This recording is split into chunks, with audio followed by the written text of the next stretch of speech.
Hi, welcome back. So this is a part 2 to the part 1 video I did about the counselling job market.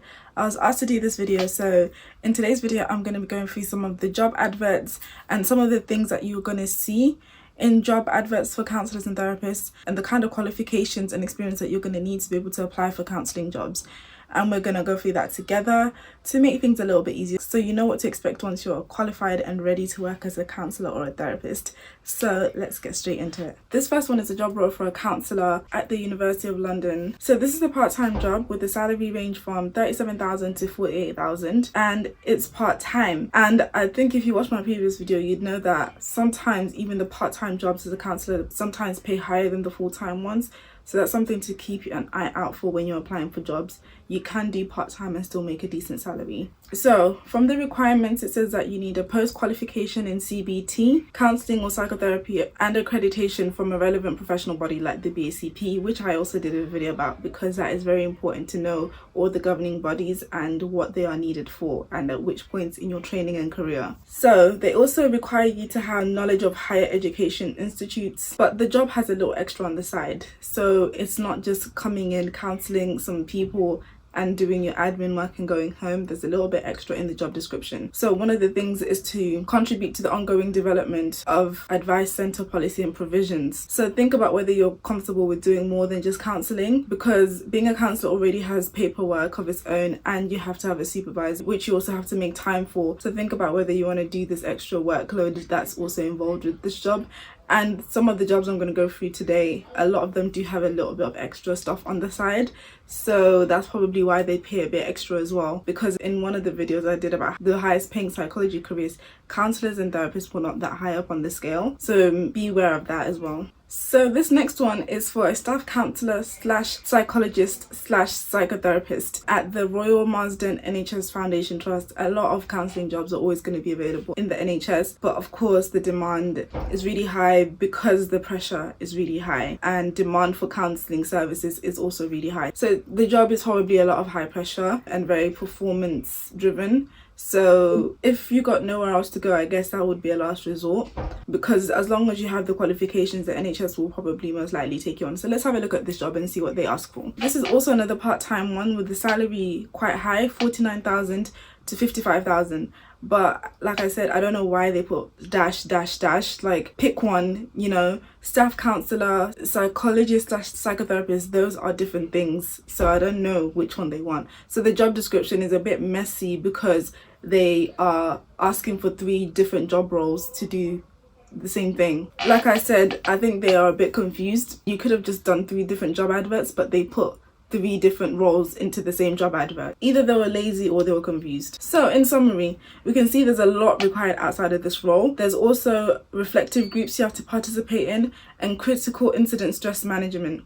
It sounds like they'll pay for your supervision and CPD courses, which is something you should always ask about. Like, do they pay for supervision? Do they expect you to do CPD? And if they do, are they going to pay for it? Just always make sure to ask that in an interview. Next, in the job description, we can see some requirements for different roles. The first one is for a counsellor with healthcare training. So if you're a nurse or allied healthcare professional who also has a counselling qualification, you can apply for this role. So I guess someone like me who has worked in healthcare, even though I'm not a nurse, I've worked in mental health care for a while, I might be accepted for this role. The next one is just a normal counsellor with a master's degree. And lastly is a counsellor or a clinical psychologist who has worked in an acute healthcare setting, but they also need to be registered with a HCPC, unlike the other 2 which needed to be registered with the PCP. So I think one of the common themes to look out for, like I said, is what qualifications they need from you, and also what governing body you're with. Most of these jobs will require you to be with a certain governing body,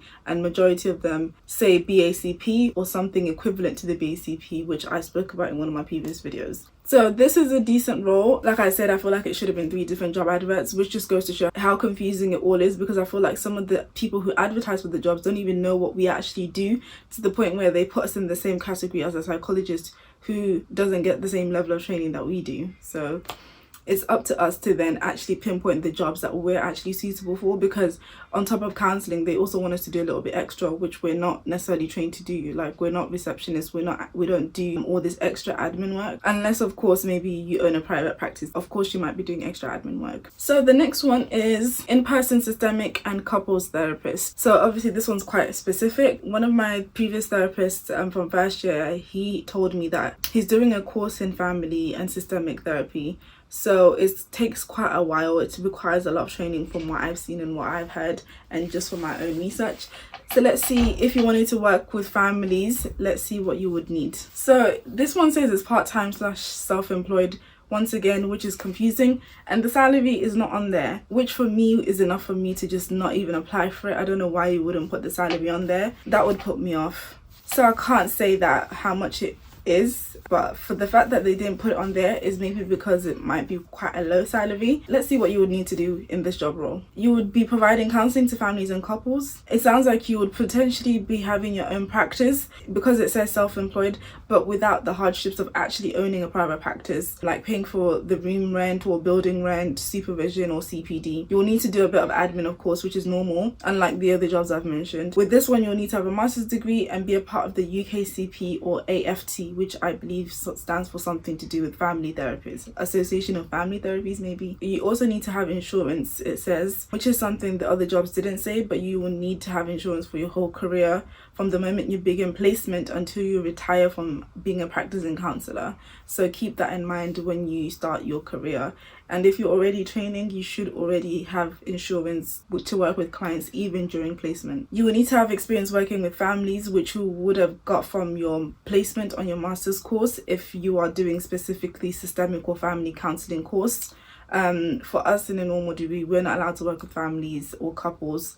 That would require extra training or a different type of training. So you feel free to pause and read the full job description. But yeah, I just thought I'd do something different to just one-to-one counselling. So this is for families and couples. Now let's have a look at the next one. This is a job role for a counsellor at the University of Hertfordshire. So be careful to check. This one says 4 positions available. So the University of Hertfordshire is looking for 4 counsellors. So of course, increases your chances of getting the job. This is a salary of 36,000. It's permanent, and it says it can be part-time or full-time, which makes me wonder how much the salary would change if you wanted to do part-time instead of full-time, and if it would increase if you're doing full-time. So that's something you would probably need to ask as well. In this role, you'll be providing individual counselling workshops and group therapy where possible. Most of the work is short-term and solution focused, and you'll be required to occasionally give workshops to staff and students on areas of mental health. For the salary, I think the job is okay. So what you'll need for this job is a degree or something equivalent to a degree, or a master's or something equivalent to a master's in counselling and psychotherapy, of course, not just any degree or any master's degree. With this one, they said that specifically you can be 6 months away from qualifying as long as you can prove the amount of clinical hours you have done. For example, next year in January, I'll be 6 months away from qualifying. So if this job was open next year January, I would be able to apply because I would be 6 months away from qualifying and getting my master's degree. So just keep an eye out for jobs like that. Some jobs will let you apply before you're fully qualified, knowing that you're soon to be qualified. But most jobs, like the ones I've spoken about previously, would only allow you to apply once you're fully qualified. And some of them will even require 2+ years or 1 extra year of experience after getting your qualification. So there's a lot of different things to look out for when you're applying for counselling jobs. So this job was a great example of the fact that a lot of counselling jobs out there expect us to do more than just provide counselling. This one is talking about workshops, this, workshops, that. I'm thinking, what? So if you're good at speaking and giving presentations, that's probably going to be a part of doing the workshops and educating large groups of people essentially. So yeah, think about whether that's something you would be down to do. So while I was doing my search, I kind of struggled to find decent counselling jobs. So I decided to search psychotherapist because my master's is counselling and psychotherapy, and it's pretty much the same thing. So I decided to search psychotherapist jobs, and this is what I found.